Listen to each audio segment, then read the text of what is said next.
जय हिंद। इस वीडियो में पढ़ेंगे प्रॉफिट एंड लॉस का पार्ट नंबर 2। दोस्तों, अगर आपने पार्ट नंबर 1 नहीं देखा है तो वीडियो के नीचे डिस्क्रिप्शन में या आपको कमेंट बॉक्स में पिन कमेंट में आपको मिल जाएगा। ठीक है, तो वहां से आप जाकर उस वीडियो को देख लीजिए, क्योंकि मैं ना उस वीडियो में सारे के सारे जितने भी बेसिक कॉन्सेप्ट थे मैंने आपको उस वीडियो में बताया, तो आपको वह वीडियो देखना बहुत जरूरी है। तो चलिए दोस्तों, इस वीडियो को शुरू करते हैं। इस वीडियो में सबसे पहले देखिए, सबसे पहले मैं एक बात बताना चाहता हूँ कि आज हम इस वीडियो में जो जिस टाइप के क्वेश्चन करेंगे ना, उस टाइप के क्वेश्चन ना सीजीएल मेंस तक के भी क्वेश्चन पूछे जाते हैं। ठीक है, तो सबसे पहले हम ना वही क्वेश्चन को कर लेते हैं जो हमारे सीजीएल मेंस में क्वेश्चन पूछे गए हैं। तो देख सकते हैं क्वेश्चन दोस्तों कि क्वेश्चन है ना कि यह क्वेश्चन एसएससी सीजीएल के टियर 2 में 11 सितंबर 2019 को पूछा गया है कि जब कोई वस्तु 355 रुपया में, देखिए जब कोई वस्तु 355 रुपया में बेची जाती है तो कितने प्रतिशत की हानि होती है? तो 29% की हानि होती है। कितनी प्रतिशत की? 29% की हानि होती है। अगर 21% लाभ कमाना हो, अगर 21% लाभ कमाना हो, 21% लाभ कमाना हो तो उस वस्तु को कितना रुपए में बेची जानी चाहिए, ये हमसे क्वेश्चन पूछ रहा है। ठीक है, तो देखिए दोस्तों, इस क्वेश्चन को हम दो तरीके से बना सकते हैं। एक है हमारा बेसिक मेथड, एक है हमारा डायरेक्ट मेथड। डायरेक्ट मेथड से ना आप ना मात्र इसे 10 सेकंड में आंसर को प्राप्त कर सकते हैं। ठीक है, तो सबसे पहले मैं आपको बेसिक मेथड यानी कि बेसिक मेथड से हम रेशियो मेथड से बनाएंगे। ठीक है, तो सबसे पहले हम बेसिक मेथड से आपको बता देते हूँ, उसके बाद में आपको सारे के सारे जितने भी क्वेश्चन होंगे ना वो मैं आपको बेसिक मेथड से मैं आपको डायरेक्ट मेथड से बताऊंगा। ठीक है, तो देखिए यहाँ पे बेसिक मेथड से मैं आपको बताता हूँ। ठीक है, बेसिक मेथड, देखिए बेसिक मेथड यानी देखिए सबसे पहले आप एक बात को समझना होगा। देखिए, अगर मैं कह दूं कि मुझे ना किसी वस्तु को बेचने पर ना किसी वस्तु को बेचने पर मुझे 25% की क्या हुई दोस्तों, 25% की हानि हुई है, 25% की हानि हुई है, तो देखिए सबसे पहले आपको 25% का फ्रैक्शन वैल्यू मालूम होना चाहिए। तो 25% का फ्रैक्शन वैल्यू कितना होता है दोस्तों? 1/4 होता है। ठीक है, अब 1/4 को आप समझ गए ना तो आप इस क्वेश्चन को आसानी से समझ सकते हैं। देखिए 1/4 ना, देखिए जब भी आप ना प्रतिशत को फ्रैक्शन में चेंज करते हैं तो नीचे हमारा एक्चुअल वैल्यू होता है। एक्चुअल वैल्यू का मतलब अगर आप प्रॉफिट एंड लॉस पढ़ते हैं ना तो यहाँ पे हमें सीपी दिया जाता है, यानी कि नीचे हमेशा ना सीपी दिया हो जाएगा। अगर यह परसेंटेज अगर प्रॉफिट होगा तो ऊपर हमारा प्रॉफिट हो जाएगा, अगर नीचे अगर ये वैल्यू हमारा लॉस होगा तो ये वैल्यू हमारा लॉस हो जाएगा। यानी कि आप इस प्रकार से समझिए कि किसी वस्तु को मैं 4 रुपये में खरीद के लाया था, यानी कि लागत मूल्य 4 रुपये थी और 1 रुपये की हानि हो गई, 1 रुपये की हानि हो गई थी, यानी कि वस्तु को हम कितना में सेल किए हैं तो ये वस्तु को 1 रुपये की हानि हुई, 4 की वस्तु को 1 रुपये का लॉस है यानी नुकसान हुआ था, हम इसे 3 रुपये में बेचेंगे तभी। तो 4 रुपये की वस्तु को खरीद के लाए थे तो 1 रुपये का नुकसान होगा जब 3 रुपये में बेचेंगे, तो आप यहाँ से समझ सकते हैं। ठीक है, अब देखिए अगर आप इतना समझे हैं तो चलिए अब अगले क्वेश्चन पे चलते हैं। अगला क्वेश्चन देखिए, अगला क्वेश्चन नहीं, यहाँ पे समझिए। देखिए अगर 29% को दोस्तों फ्रैक्शन वैल्यू क्या हो जाएगा, तो 29% का फ्रैक्शन वैल्यू 29 बट्टा क्या हो जाएगा, 29/100 हो जाएगा। ठीक है, 29/100 हो जाएगा। तो इससे आप ये समझिए ना, यहाँ से समझिए कि अगर मैं किसी वस्तु को 100 रुपया में खरीद के लाया हूँ तो देखिए अगर यहाँ पे लॉस हुआ है तो यहाँ पे माइनस लिख लेंगे ताकि हमें समझ में आ जाए। किसी वस्तु को मैं 100 रुपया में खरीद के लाया हूँ और 29% की नुकसान 29% यानी 100 का 29% हमारा 29 ही होता है, यानी 29 का नुकसान हुआ है। तो यहाँ पे देखिए तो यानी उस वस्तु को मैं 71 रुपया में बेचाऊंगा। ठीक है,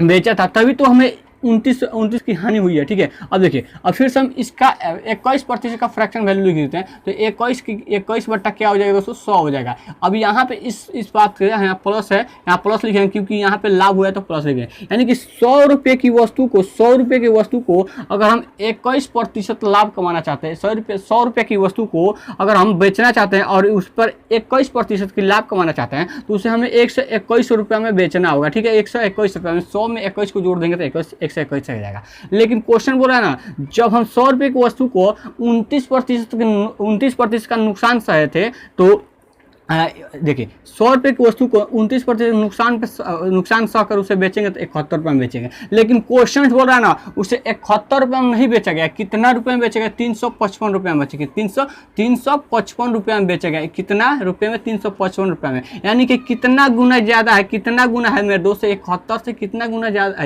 कितना गुना है तो ये 5 गुना। तो ठीक उसी प्रकार के अगर 100 रुपये की वस्तु को अगर हमें 21% अगर हमें लाभ कमाना होगा तो 121 रुपये में बेचना होगा, लेकिन हमें 121 रुपये में नहीं बल्कि 105 रुपये में, सॉरी 105 गुना ज़्यादा में बेचेंगे। तो 121 का 5 गुना कितना हो जाएगा, तो 105 500 और 21 पचे 105, यानी कि 605 हो जाएगा। ठीक है, कितना हो जाएगा दोस्तों, 605 होगा। यानी कि अगर किसी वस्तु को मैं ना 605 रुपये में बेचूंगा ना, तभी मुझे 21% की हानि होगी। ठीक है, आप यहाँ से समझ सकते हैं। यानी कि जब किसी वस्तु को 355 रुपये में बेचा गया तो 29% की हानि हुई, यानी नुकसान हुई। अगर हम उसे ना 605 रुपये में बेच देंगे ना, तो ये 21% की लाभ हो जाएगी। ठीक है, 21% की लाभ हो जाएगी। तो इस क्वेश्चन का right answer option number C हो जाएगा। आशा करता हूँ कि आपको यह मेथड समझ में आया होगा। अगर आपको ये नहीं समझ में आया तो मैं आपको बेस यानी कि डायरेक्ट मेथड बताता हूँ, उस मेथड से आप ना इसे आसानी से बना सकते हैं। तो सबसे पहले आइए देखिए, अब यहाँ से, ठीक है, अब देखिए डायरेक्ट मेथड के लिए आपको एक फॉर्मूला याद करना। फॉर्मूला नहीं है मेरे दोस्त, क्या कीजिए, देखिए हम इसे ना जो पहली बार में बेचा गया है इसे हम S1 मान लेते हैं। ठीक है, S1 मान लेते हैं, यानी सेलिंग फर्स्ट बार जो बेचा गया तो इतना रुपये में बेचा गया, और दूसरा बार हम बेचना चाहते हैं तो यानी कि SP2 निकालना चाहते हैं, यानी कि सेलिंग प्राइस 2 निकालना चाहते हैं। तो हमेशा हमें ना ऊपर ना SP1 को लिखना होगा, SP1 की फर्स्ट सेलिंग प्राइस लिखना होगा, और नीचे ना 100 में ना अगर फर्स्ट बार बेचने पर अगर आपको लॉस हुआ है, यानी कि अगर आपको लॉस हुआ है तो 100 में से घटा देंगे, अगर आपको प्रॉफिट हुआ है तो 100 में जोड़ देंगे। तो यानी कि प्रॉफिट या यानी लॉस या प्रॉफिट कर लीजिए। ठीक है, लॉस या प्रॉफिट कर लीजिए, फिर इसमें ना गुणा कर दीजिए आप किससे, अगर सेकेंड बार आप जितना प्रॉफिट कमाना चाहते हैं या जितना लॉस कमाना चाहते हैं, अगर आप प्रॉफिट कमाना चाहते हैं तो 100 में जोड़ दीजिए, अगर आप लॉस कमाना चाहते हैं तो 100 में घटा दीजिए, यानी कि प्रॉफिट या लॉस यहाँ पे भी लिख सकते हैं। ठीक है, यहाँ से इसको इस फॉर्मूले से ना, इस फॉर्मूले से आप आसानी से इसे निकाल सकते हैं। ठीक है, अब देखिए यह फॉर्मूला आपको याद रखना होगा। ठीक है, अब देखिए हमारा SP1 कितना है मेरे दोस्त, 355 है। कितना है, 355 है। अगर वस्तु को फर्स्ट बार बेचा गया तो कितने प्रतिशत की हानि हुई है, तो हानि हुई कि लाभ हुई है, तो देखा जाएगा कि यहाँ पे हमें लॉस हुआ है, यानी कि हानि हुई है। अगर हानि होगा तो 100 में से उस हानि उतना प्रतिशत हम घटा देंगे, और इस 100 में से 29 को घटाएंगे तो मिलेगा मेरे दोस्त 71 मिलेगा। ठीक है, फिर उसके बाद हम यहाँ पे गुणा करेंगे, और 100 में ना अगर हम जितना प्रतिशत लाभ कमाना चाहते हैं या हानि निकालना होगा तो क्या करेंगे, 100 में उतना अगर लाभ कमाना चाहते हैं तो 100 में जोड़ देंगे, अगर हानि निकालना चाहते हैं तो 100 में से घटा लें। तो देखिए दोस्त, 100 में से अगर 21 को जोड़ेंगे तो ये हो जाएगा कितना मेरे दोस्त, 121 हो जाएगा। ठीक है, ये 121 हो जाएगा। अब इसको काटेंगे तो ये कटेगा कितना बार में, ये कटेगा 5 बार में। ठीक है, और 121 का गुणा हम 5 से करेंगे, तो 121 का गुणा हम 5 से करेंगे तो कितना हो जाएगा दोस्तों, ये हो जाएगा, ये कितना हो जाएगा दोस्तों, 12 पचे 60। ठीक है, यानी 12 पचे 60 और 1 पचे 5, यानी 605 हो जाएगा। ठीक है, यानी कि 605 रुपये में हमें बेचना चाहिए उस वस्तु को 21% लाभ कमाने के। ठीक है, यानी आप इस क्वेश्चन को इस प्रकार से बना सकते हैं डायरेक्ट मेथड से। ठीक है, तो बस आपको इतना ही बात याद रखना होगा।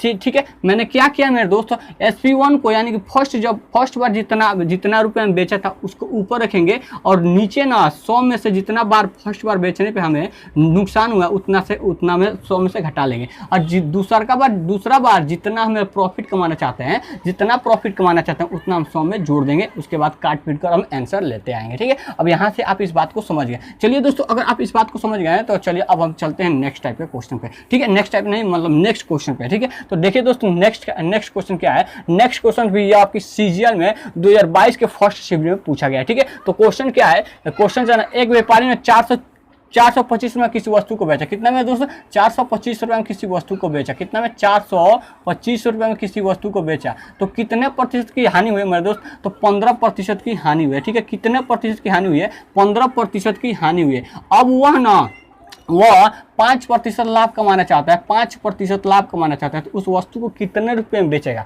तो देखिए हम इस फॉर्मूले का उपयोग करके डायरेक्ट फॉर्मूले का उपयोग करके हम इस क्वेश्चन का आंसर दे सकते हैं। तो सबसे पहले क्या करेंगे, 425 को हम ऊपर लिखेंगे, 425 को हम ऊपर लिख लेते हैं। उसके बाद क्या करेंगे, यहाँ पे लॉस हुआ है तो लॉस हम निकालेंगे, तो 100 में से अगर 15 को घटाएंगे तो नीचे आएगा 85। ठीक है, 85 जाएगा। फिर क्या करेंगे, और 100 में हम 5 को जोड़ेंगे, क्योंकि हमें प्रॉफिट कमाना है तो 5 में 100 में 5 को जोड़ देंगे तो यहाँ पे आ जाएगा 105। अब हम हम इसको काटेंगे तो 17 पच्चे 85 हो जाएगा, 17 पच्चे 85 और ये 21 पच्चे 105 होता है, तो ये कट जाएगा, 5 बार में दोनों कट जाएंगे। अब इसको हम काटेंगे तो 17 दूना 14, 17 दूना 34, ये कटेगा 2 बार में, 17 दूना 34। देखिए 425 को हम 425 को अगर 17 से भाग देंगे, 17 से भाग देंगे तो 17 दूना 34 हो जाएगा। ये कटेगा कितना, ये 12 में से 8 गया, 12 में से 4 गया तो 8 हो जाएगा, ये होगा 85। यानी कि इसको हम 25 बार में काट सकते हैं। 17 को 17 से पहाड़ा 25 बार में काट के हम काट देंगे, ठीक है। अब यहाँ से इसको, अब देखिए अब हमें 25 का गुणा 21 से करेंगे, 25 का गुणा हम 21 से करेंगे, 25 का गुणा 21 से करेंगे। अब दोस्तों यहाँ पे आप थोड़ी सी आपको अटकने की जरूरत पड़ेगी, लेकिन मैं आपको अटकने नहीं दूंगा। देखिए अगर आप 25 का गुणा 25 का गुणा 21 बार करना, 25 का गुणा 21 से करना चाहते हैं तो आप इसको किस प्रकार से आसानी से कर सकते हैं। देखिए आप इसको 25 गुणे 21 20 प्लस 1 लिख सकते हैं। हाँ जी बिल्कुल लिख सकते हैं। तो आप क्या कीजिए ना, 25 का पढ़ा 20 बार पढ़ लीजिए। अगर 25 का पढ़ा 20 बार पढ़ेंगे तो आ जाएगा कितना, 25 दूना 50 होता है, यानी 500 हो जाएगा। फिर 25 का पढ़ा एक खाली पढ़ लीजिए तो आएगा कितना हो जाएगा, 25 हो जाएगा। अब इसे जोड़ दीजिए तो 525 हो जाएगा, 525 हो जाएगा। यानी कि उस वस्तु को ना 525 रुपये में बेचना होगा, यानी उस वस्तु को 525 रुपये में बेचना होगा, तभी हम ना 5% लाभ कमा सकते हैं, ठीक है। यानी कि किसी वस्तु को जब 425 रुपये में बेचा गया है तो 15% की हानि हुई है। अगर हम उसे 525 रुपये में बेच देना तो 5% के लाभ हो जाएगी, ठीक है। आप यहाँ से इस क्वेश्चन को समझ सकते हैं, ठीक है। आशा करता हूँ कि आपको ये क्वेश्चन जरूर समझ में आया होगा। तो चलिए दोस्तों चलते हैं अगले क्वेश्चन पे। दोस्तों मैं एक बात बताना चाहता हूँ आपको कि हम जितने भी क्वेश्चंस कर रहे हैं वो सारे के सारे प्रीवियस ईयर क्वेश्चन है, ठीक है। तो आपको इधर उधर भटकने की कोई जरूरत नहीं है, प्रीवियस ईयर क्वेश्चन लगाने की कोई जरूरत नहीं, ठीक है। मैं आपको सारे के सारे क्वेश्चन प्रीवियस ईयर क्वेश्चन करा दूंगा, ठीक है। अब देखिए दोस्त, क्वेश्चन बोला है ना, किसी वस्तु को कितना रुपए में बेचा गया है तो 1235 रुपये में बेचा गया। कितना में 1235 रुपये में बेचा गया है तो 10% की हानि हुई है। कितना दोस्त, 10% की हानि हुई है। नहीं, यहाँ पे 5% की हानि हुई है। किसी वस्तु को 5% हानि पर 1235 रुपये में बेचा गया है तो 10% लाभ कमाने के लिए वस्तु को किस मूल्य पर बेचा जाए, यानी कि वस्तु का विक्रय मूल्य ज्ञात कीजिए। तो 5% की हानि हुई है। अब वस्तु को 10% लाभ कमाना है, वस्तु को 10% लाभ कमाना है तो किस मूल्य पर बेचा जाना चाहिए। तो सबसे पहले हम क्या कर लेंगे, 1235 को हम ऊपर लिख लेंगे, 1235 को हम ऊपर लिख लेंगे। उसके बाद ना 100 में से इतना को घटा लेंगे, 100 में से इतना को घटा लेंगे, 100 में से 5 को घटाएंगे तो 95 हो जाएगा। उसके बाद 100 में ना इतना जोड़ देंगे, 100 में 10 को जोड़ेंगे तो 110 हो जाएगा। अब ये कटेगा 19 पच्चे कितना हो जाएगा दोस्तों, 19 पच्चे 95, कितना में 19 पच्चे 95 और ये हो जाएगा, और 19 पच्चे 95 अब 22 पच्चे 110 होता है, ठीक है। 22 पच्चे 110 ये कट जाएगा दोनों 5 बार में, ठीक है। अब देखिए 19 में हम इसमें भाग लेते हैं तो 1235 में अगर हम 19 में भाग देंगे, 19 से भाग देंगे तो ये 19 छक्का कितना होता है दोस्तों, 19 छक्के 114 होता है। कितना, 114 होता है। ये आपका 13 में से 4 गया 9 हो जाएगा और ये दोनों कट जाएंगे तो ये हो जाएगा 19, ये 5 बार में, ठीक है। कितना, ये 5 बार में 19 पच्चे 95 ये पूरी तरीके से कट जाएगा 5 बार में, ठीक है। यानी कि 19 का पढ़ा हम 65 बार पढ़ेंगे ना तो ये 1235 आ जाएगा। अब हम 35 का गुणा 65 का गुणा 22 से कर देंगे तो हमें आंसर मिल जाएगा। अब क्या दोस्तों, आपको इसको गुणा करने की जरूरत है नहीं, क्या कैसे गुणा करेंगे, देखिए 65 गुणे 22 को हम इस प्रकार से लिख सकते हैं कि 20 प्लस 2 लिख सकते हैं। हाँ जी बिल्कुल। देखिए अगर 65 का गुणा 20 बार पढ़ना है तो किस प्रकार से पढ़ेंगे, अगर 65 का गुणा तो 65 गुना कितना होता है दोस्तों, 130 होता है, 130 होता है तो 130 हो जाएगा। यहाँ पे 1 0 है तो 1 0 लगा देंगे। उसके बाद फिर से 65 का गुणा 2 बार पढ़ेंगे तो 130 होता है। इस प्रकार से इसे जोड़ सकते हैं। अब देखिए ये 0 से 0 हो जाएगा, 3 हो जाएगा, 4 हो जाएगा, ये हो जाएगा 14, यानी 1430 रुपया 1430 हो जाएगा। कितना, 1430 हो जाएगा। यानी किसी वस्तु को 1235 रुपये में बेचा गया है तो 5% की हानि हुई है। तो अगर उसे हम 1430 रुपये में बेच देंगे, 1430 रुपये में बेच देंगे तो हमें ना 10% की लाभ हो जाएगा, ठीक है। तो इस क्वेश्चन का राइट आंसर क्या है, तो इस क्वेश्चन का right answer option number C हो जाएगा। तो इस क्वेश्चन का right answer option number C हो जाएगा। तो चलिए दोस्तों अब चलते हैं अगले क्वेश्चन पे। और ये क्वेश्चन आप देख सकते हैं कि जो मैंने अभी क्वेश्चन किए हैं हम लोग, वो क्वेश्चन हमारा आरपीएफ में रेलवे के आरपीएफ में, ठीक है, रेलवे के आरपीएफ में 2019 में पूछा गया क्वेश्चन है, ठीक है। अब देखिए अगला क्वेश्चन हमारा है मेरे दोस्त, अगला क्वेश्चन है, ये भी क्वेश्चन हमारा रेलवे के जेई में 2019 में पूछा गया क्वेश्चन है। क्वेश्चन बोला है ना, किसी वस्तु को जो 2400 रुपये में बेचा गया है, 2400 रुपये में बेचा गया है, तो कितने प्रतिशत की हानि हुई है? तो 25% की हानि हुई। कितनी की? 25% की हानि हुई। अगर हमें 25% लाभ कमाना चाहते हैं, अगर हम 25% लाभ कमाना चाहते हैं, तो उस वस्तु को किस मूल्य पे बेचा जाना चाहिए, यानी उस वस्तु का विक्रय मूल्य क्या होना चाहिए? तो देखिए सबसे पहले हम क्या करेंगे मेरे दोस्त, 2400 हम ऊपर लिख लेंगे, ठीक है। जिस मूल्य पे पहली बार बेचा गया है तो इतना पे हम ऊपर लिख लेंगे। उसके बाद इस 100 में से हम इतना घटा लेंगे, क्योंकि यहाँ पे लॉस हुआ है, यानी कि नुकसान हुआ है, तो घटाएंगे। तो यहाँ पे 100 में से अगर 25 को घटाएंगे तो 75 आ जाएगा, ठीक है। कितना आ जाएगा? 75 आ जाएगा। फिर हम 100 में इतना जोड़ देंगे, क्योंकि प्रॉफिट कमाना है तो 100 में जोड़ना होगा, तो 125 हो जाएगा। कितना हो जाएगा? 125 होगा। ये 25 को काटेंगे 3 बार में कटेगा, ये इसको काटेंगे तो ये 25 25 125 होता है, ये तो 5 बार में कटेगा। अब हम इसे काटेंगे, 8 3 24 हो जाएगा, और डबल जीरो है तो डबल जीरो हम यहाँ पे बैठा देंगे। अगर 800 का गुणा 5 से करना चाहते हैं तो कितना हो जाएगा? तो 8 5 कितना हो जाएगा दोस्तों? 40 हो जाएगा। कितना? 40 हो जाएगा, और डबल जीरो है तो डबल जीरो हम यहाँ पे बैठा देंगे, यानी कि 4000। उस वस्तु को हम 4000 में बेचेंगे ना, 4000 में बेचेंगे तो हमें ना 25% की लाभ होगी, ठीक है, 25% की लाभ होगी। तो ये जब यहाँ पे अब 4000 किस ऑप्शन में है देखिएगा, 4000 आपको ऑप्शन नंबर बी में है, तो इस क्वेश्चन का right answer option number B हो जाएगा, ठीक है, ऑप्शन नंबर बी हो जाएगा। तो इस क्वेश्चन का ऑप्शन नंबर बी हो जाएगा। आशा करता हूं कि आपको ना जब भी ऐसा इस टाइप के क्वेश्चन आपको मिल जाए ना, तो आप ना कभी नहीं छोड़ेंगे, ठीक है, आप कभी नहीं छोड़ेंगे। तो चलिए दोस्तों अब चलते हैं हम अगले क्वेश्चन पे, ठीक है। अगला क्वेश्चन हमारा है, अगला क्वेश्चन है कि किसी वस्तु, देखिए एक बैग है, ठीक है, एक जूट का बैग है, और एक जूट के बैग को ना जब 48 रुपये में बेचा गया ना, तो ये देखा गया कि हमें 20% की हानि हुई है, ठीक है, 20% की हानि हुई है। तो वस्तु को 20% लाभ कमाने के लिए, वस्तु पर 20% लाभ अर्जित करने के लिए उस वस्तु को किस मूल्य पे बेचना चाहिए, उस बैग को किस मूल्य पे बेचना चाहिए? तो सबसे पहले हम क्या करेंगे मेरे दोस्त, अगर उस मूल्य निकालना चाहते हैं, जैसे SP2 निकालना चाहते हैं, यानी सेलिंग प्राइस सेकंड निकालना चाहते हैं, तो क्या करेंगे? सबसे पहले हम क्या, यानी फर्स्ट सेलिंग प्राइस ऊपर लिखेंगे, यानी कि 45 को हम 48 है मेरे दोस्त, सॉरी यहाँ पे 48 है, तो 48 हम ऊपर लिख लेंगे। उसके बाद 100 में से इसे घटा देंगे, 100 में से 20 को घटाएंगे तो 80 आ जाएगा, और फिर 100 में 20 को जोड़ देंगे तो ये आपको 120 हो जाएगा। अब एक जीरो से एक जीरो कटेगा, ये 8 छक्के कितना हो दोस्तों? 8 छक्के 48 होता है। अब इसको गुणा करेंगे, इसको गुणा करेंगे तो 6 का गुणा 12 से करेंगे, 12 6 कितना होता है दोस्तों? 72 होता है। यानी उस वस्तु को 72 रुपये में बेचेंगे ना, 72 रुपये में बेचेंगे तो 20% की लाभ होगी, ठीक है, 20% का लाभ होगा, ठीक है। तो इस क्वेश्चन का देखिएगा किस ऑप्शन में है 72, तो ऑप्शन नंबर ए में है 72, तो इस क्वेश्चन का right answer option number A हो जाएगा, ठीक है, ऑप्शन नंबर ए हो जाएगा। अगर दोस्तों आपको यह ट्रिक समझ में आ रहा है, अगर आपको मेरे द्वारा कंसेप्ट समझ में आ रहा है, तो प्लीज वीडियो को लाइक कर दीजिए और साथ में चैनल को सब्सक्राइब कर दीजिए। अगर आप इस तरह का ट्रिक पढ़ना चाहते हैं, इस तरह का कंसेप्ट पढ़ना चाहते हैं तो ठीक है। तो चलिए दोस्तों फिर से चलते हैं हम अगले क्वेश्चन पे। अगला क्वेश्चन हमारा क्या है दोस्तों? अगला क्वेश्चन है SSC CHSL का 2021 में पूछा गया क्वेश्चन है। क्वेश्चन बोल रहा है ना, एक वस्तु को 400 कितना में दोस्तों 38 रुपये में बेचा गया, ठीक है, 438 रुपये में बेचा गया है,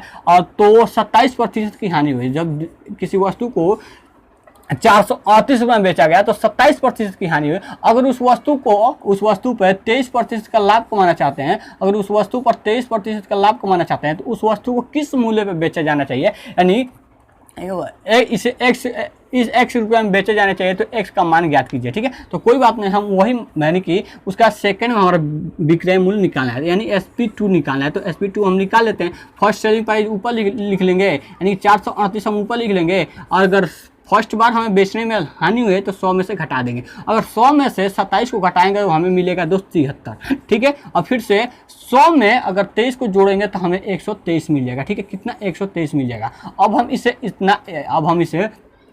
73 को इतना से काटेंगे। देखिए 73 को अगर हम इसे कटेगा कहीं पे, देखिए 73 को अगर हम इससे काटेंगे तो कितना बार में कटेगा? 73 को अगर देखिए 73 को हम 6 बार में कट जाना चाहिए, ठीक है। देखिए 73 का गुण हम 6 बार 73 का गुण हम 6 बार करके देख लेते हैं। 6 3 18 के 8 और 7 6 का 42, 42 में एक जोड़ देंगे 43 हो गया, यानी कि 6 बार में ये पूरी तरीके से कट जाएगा, ठीक है। अब हम 123 का गुणा 106 से करना चाहते हैं। अब देखिए क्या आपको 123 का गुणा 6 बार करना चाहिए? नहीं। देखिए आप इस प्रकार से कर सकते हैं, 120 और प्लस 3 का गुणा आप 6 से कर दीजिए, आपका आंसर आ जाएगा। अगर 12 का गुणा 6 से करेंगे तो 12 छक कितना होता है दोस्तों? 72 होता है। 12 छक कितना होता है? 72 होता है। एक जीरो है यहाँ पे, तो एक जीरो यहाँ पे हम लगा देंगे, ठीक है। एक जीरो यहाँ पे, हम एक जीरो यहाँ पे लगा देंगे। उसके बाद 36 कितना होता है दोस्तों? 36 18 होता है। कितना? 36 18 होता है, तो 18 इसमें हम जोड़ देंगे फिर से। अब देखिए 12 अगर 738 हो जाएगा, कितना हो जाएगा दोस्तों?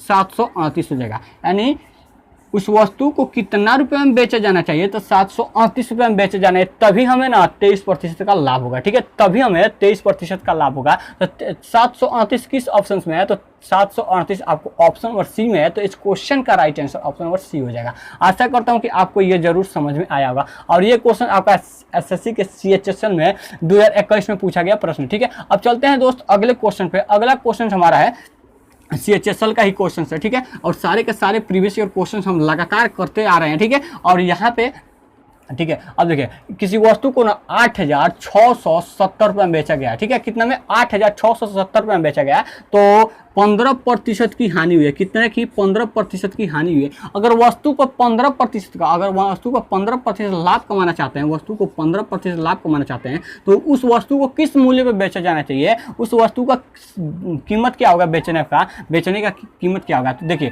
तो सबसे पहले हम क्या करेंगे मेरे दोस्त, ऊपर ना इस वाले संख्या को लिख लेंगे, यानी कि SP1 लिख लेंगे, 8,670 है। उसके बाद क्या करेंगे ना, 100 में से इस संख्या को घटा देंगे, यानी कि लॉस हुआ है तो उसे घटा देंगे। तो अगर 100 में से 15 को घटाएंगे तो 85 हो जाएगा। और फिर 100 में इस संख्या को जोड़ देंगे, 100 में 15 को जोड़ेंगे तो 115 हो जाएगा। कितना? 115 होगा। इससे हम काटेंगे तो 17×5 = 85 और ये 23×105 होता है। 23×105 हो जाएगा। फिर से इसे काटेंगे तो 17×85 के 5 और 17×85 और बचेगा 17, यानी कि 1 और फिर से 0। ये हो जाएगा 510 बार में पूरी तरीके से कट जाएगा, ठीक है। अब देखिए 510 का गुणा ना, 510 का गुणा आप 23 बार में करना चाहते हैं, 23 बार में करना चाहते हैं। अब इसे देखिए 510 का गुणा 23 बार में करना चाहते हैं, तो आप इसे 510 को अब 510 रहने दीजिए और 23 को क्या आप इस बार 20 प्लस 3 लिख सकते हैं। हाँ जी बिल्कुल। अगर 510 का गुणा, ठीक है, मान लीजिए आपको ये एक जीरो आप इग्नोर करके चलिए, ठीक है। यानी 51 का गुणा 2 बार करना चाहते हैं, 51 का गुणा 2 बार करना चाहते हैं, कितना हो जाए? 51 गुणा 100 कितना होता है दोस्तों? 102 होता है, ठीक है। 102 लिख लीजिए।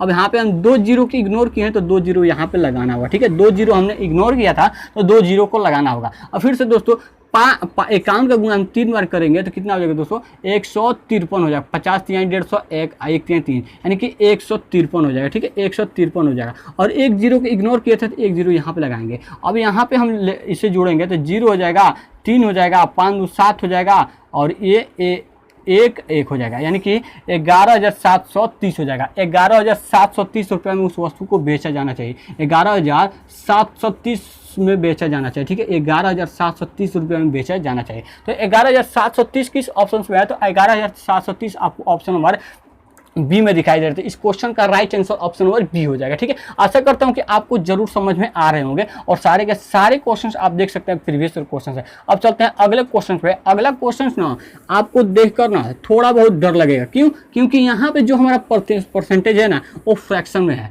ठीक है। फ्रैक्शन में है। तो आप अगर देखिए आपको जब भी ऐसा परसेंटेज मिल जाए, जब भी आपको ऐसा परसेंटेज मिल जाए कि 100 में से घटाना, 100 में से घटाना या 100 में जोड़ना आपको मुश्किल हो, ठीक है। देख सकते हैं यहाँ पे परसेंटेज हमारा क्या दिया गया है? 16/2/3 है। अब बताइए 100 में से इस परसेंटेज को घटाएंगे तो आपको मुश्किल होगा ना। तो देखिए अगर आपको जब भी ऐसा परसेंटेज मिल जाए कि 100 में जोड़ना और घटाना मुश्किल हो तो आप हमेशा रेशियो मेथड को फॉलो कीजिएगा, ठीक है। रेशियो मेथड से बनाइएगा ताकि आपको आसानी हो जाएगा बनाने में। देखिए किसी वस्तु को जब बेचा गया ना तो किसी वस्तु को 480 रुपये में बेचा गया तो पाया गया कि 16/2/3% की क्या हुई है दोस्तों? हानि हुई। क्या हुई है? हानि हुई है। अगर उस वस्तु पर 8/1/3 का लाभ कमाना चाहते हैं, 8/1/3 का लाभ कमाना चाहते हैं तो उस वस्तु को किस मूल्य पे बेचा जाना चाहिए, ठीक है। तो सबसे पहले हम इसको लिख लेते हैं। देखिए 16/2/3 हमारा